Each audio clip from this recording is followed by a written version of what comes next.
बिस्मिल्लाहिर्रहमानिर्रहीम अस्सलाम वालेकुम। वेलकम टू अल्लाह व्लॉग। आज मैं बना रही हूँ बहुत ही मज़ेदार टेस्टी सा पेशावरी नमकीन गोश्त। आज मैं बकरे का जो गोश्त है उसको आपको बताऊँगी कि जो पेशावरी नमकीन गोश्त है हम किस तरह से बनाएंगे। तो जो गोश्त जो है बिल्कुल परफेक्ट गलेगा भी और बहुत ही मज़ेदार और टेस्टी भी बनेगा। तो फिर चलिए ये बिना टाइम वेस्ट किए हम अपनी वीडियो की तरफ बढ़ते हैं। वीडियो की तरफ बढ़ने से पहले काइंडली जो नहीं देखने वाले हैं प्लीज़ वो मेरे चैनल को ज़रूर सब्सक्राइब कर लें और साथ में जो बेल आइकन का बटन है उसे भी ज़रूर प्रेस करें ताकि मेरी आने वाली हर वीडियो का नोटिफिकेशन जो है वो आपको मिल सके। तो फिर चलिए आइए बिस्मिल्लाह करते हैं। बिस्मिल्लाहिर्रहमानिर्रहीम। इस रेसिपी को बनाने के लिए मैंने 1 किलो बकरे का गोश्त लिया है, जिसमें मैंने चाँप का और नली का हड्डी वाला और गोल गोश्त जो है वो लिया है। तो सबसे पहले तो हमने गोश्त को जो है बहुत ही अच्छे से साफ़ कर लिया है और इसमें मैंने 2 से 3 जो चर्बी की जो बोटियां हैं वो भी ऐड की हैं। तो साथ में जो बड़े बड़े कट किए हुए प्याज हैं, टमाटर है, लहसुन है और 6 से 7 अदद सब्ज़ मिर्चें हैं। इनको हमने इसी तरह का बड़ा बड़ा सा ही कट करना है और सब्ज़ मिर्चों को हमने साबुत रखना है, लहसुन को भी हमने जो है वो साबुत रखना है।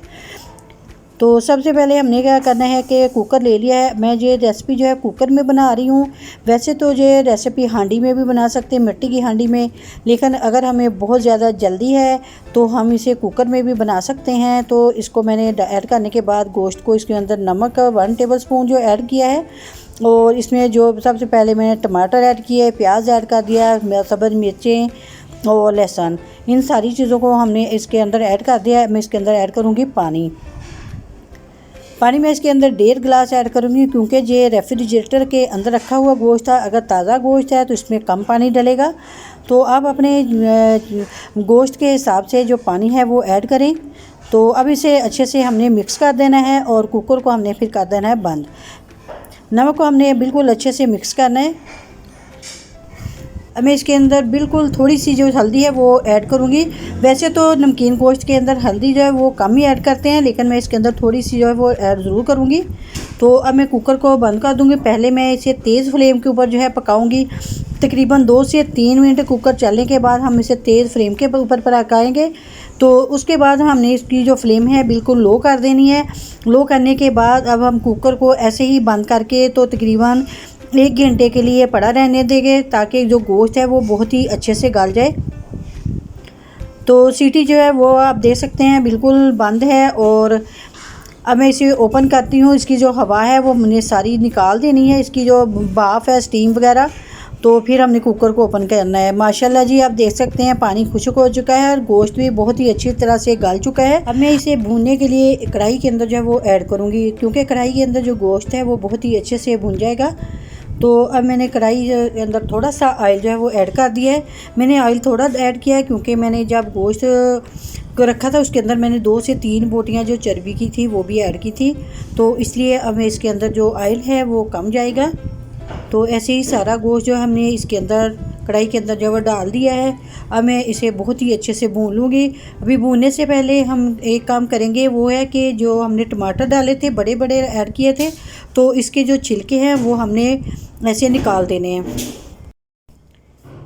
क्योंकि तो अगर हमने छिलके ना निकाले तो उससे जो टमाटर का पेस्ट है वो अच्छी तरह से नहीं इसके अंदर बनेगा। तो छिलके जो हमने सारे निकाल देने हैं और इसको ऐसे ही टमाटर को फिर हम भूनते जाएंगे। तो जो टमाटर जो है बिल्कुल अच्छे से इसका जो पेस्ट है वो बन जाएगा इसके अंदर ही ऐसे ही। तो अब हमने ऐसे ही सारे मसालों को इसके अंदर ऐसे ही भूनते जाना है। अभी मैंने इसके अंदर कोई स्पाइसेस, कोई मसाला वगैरह जो वो नहीं डाला। तो अब मैंने इसके अंदर 1 टेबल स्पून के करीब जो है मैंने अदरक ऐड कर दिया है। अदरक जो था फ्रीज़ किया हुआ था, तो मैंने इसके ऊपर अंदर 1 टेबल स्पून जो अदरक का पेस्ट है वो ऐड कर दिया है। अब अदरक को डालने के बाद हमने इसको भूनते जाना है। इतना भूनना है कि जो गोश्त है वो ऑयल छोड़ दे। हमने बिल्कुल लो फ्लेम के ऊपर गोश्त को जो है भूनना है, बहुत ज़्यादा तेज़ आँच के ऊपर हम नहीं भूनेंगे। इस तरह से अगर हम भूनेंगे तो गोश्त जो है वो बहुत जल्दी से जल जाएगा, लेकिन उसके अंदर वो टेस्ट, वो जायका नहीं आएगा जो हम धीमी आंच के ऊपर भूनेंगे। तो जी गोश्त ने घी छोड़ना शुरू कर दिया है। अब इस पॉइंट पे आके मैंने इसके अंदर ऐड कर दिया है ब्लैक पेपर, यानी कि काली मिर्च मैंने 1/2 टेबल स्पून के करीब मैंने ऐड किया है। तो हाँ, जो काली मिर्च है हम इसे बाद में इसलिए ऐड करते हैं कि इसका जो टेस्ट और फ्लेवर है बाद में डालने से बहुत ज़्यादा आता है। अगर हम शुरू में डालते हैं तो वो फ्लेवर और वो टेस्ट नहीं आना था। तो अब हमने काली मिर्च को डालने के भून लिया है। अब इसमें ऐड कर दिया मैंने 1 टेबलस्पून गरम मसाला और साथ में धनिया पाउडर भी मिक्स था इसके अंदर। और अब मैं इसके ऊपर 1 लेमन जो है वो डाल दूँगी। तो माशाल्लाह जी आप देख सकते हैं कि बहुत ही टेस्टी सा जो हमारा बकरे का गोश्त है, नमकीन गोश्त, वो रेडी हो चुका है। नमकीन गोश्त ये बहुत ही मज़े का और टेस्टी लग रहा है। यकीन कीजिए कि बहुत ही अच्छा सा ये गल भी चुका है बिल्कुल। ये आप देख सकते हैं कि हड्डियों से अलग हो रहा है, इतना अच्छे से गोश्त है ये गला है। तो अभी हम इसे डिश आउट करके आपको दिखाते हैं। तो माशाल्लाह जी आप देख सकते हैं कि गोश्त जो है बहुत ही मज़ेदार और टेस्टफुल सा बन चुका है।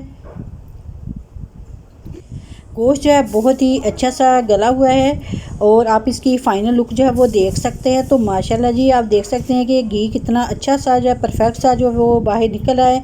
तो इसको इतना भूने कि जो गोश्त है वो घी छोड़ दे। तो इसी तरह का जो पेशावरी नमकीन गोश्त है वो रेडी होता है। वैसे तो पेशावरी जो नमकीन गोश्त बनाते हैं उसके अंदर चर्बी का ज़्यादा इस्तेमाल करते हैं, लेकिन मैं इसके अंदर थोड़ा सा मैंने ऑयल का भी इस्तेमाल किया है, क्योंकि हमारे घर में जो है वो चर्बी जो है वो इस्तेमाल बिल्कुल नहीं की जाती है। तो फिर भी मैंने थोड़ी सी चर्बी जो आपको डाल के तो वो दिखाई है।